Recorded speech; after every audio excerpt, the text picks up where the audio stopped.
This is our trap and neck release. We like to use the J-cane for this. This J-cane, man, once you learn how to use it, you'll see all the magical things it does. But for this purpose, we're going to use it for our burnt tissue areas of our neck extensors, running right down the outside part of the spine, and our upper trap and the things right above and along the medial part of the shoulder blade.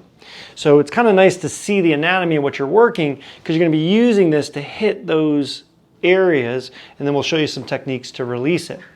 So we take this J-cane. One of the things, as you get used to it, you'll figure out what works for you, but I like to wrap my finger, my index finger, so the extension of my finger is this little nub, so as I have a little bit better direction with it. So I can get into those spots that we've worked in the clinic, into that neck, make sure that you don't overdo it. But I'm going to take that, and I'm going to just work it into my neck. Find those sort of tender areas you've been advised to work on. Don't overdo it here. Now remember, the neck's sensitive. It doesn't take much pressure to find those tender areas. Remember, find maybe around those 5, 6, or 7 tender areas and hold them till they become below 5s, and then move on. And just sort of, you can wiggle it around a little bit. Just a little bit of light self-massage goes a long way.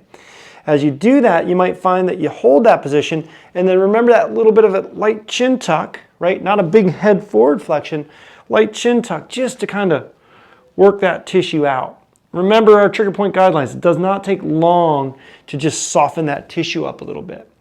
We'll use that same ball of that hook to really get into our levator. Again, I'll use that index finger as a trick I use a lot to kind of help guide it and be an extension of my hand. I can find right around, remember that really sort of, that triangle, that top part of the shoulder blade. You'll find all kinds of goodness, right? That's the stuff that keeps your arm up and supported, and your head supported. So your upper trap, your levator scap, your supraspinatus right in this little fossa. So I'm going to get into that point, and then now I'm going to kind of look down and away, right? I'm just going to press, and I'm pressing downward to create a little bit of that therapeutic pressure.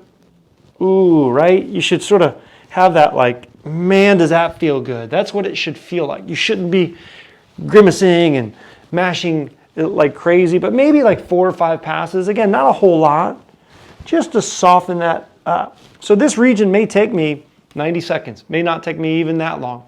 It definitely should not be something that you're doing all day long. So remember, refer back to our guidelines.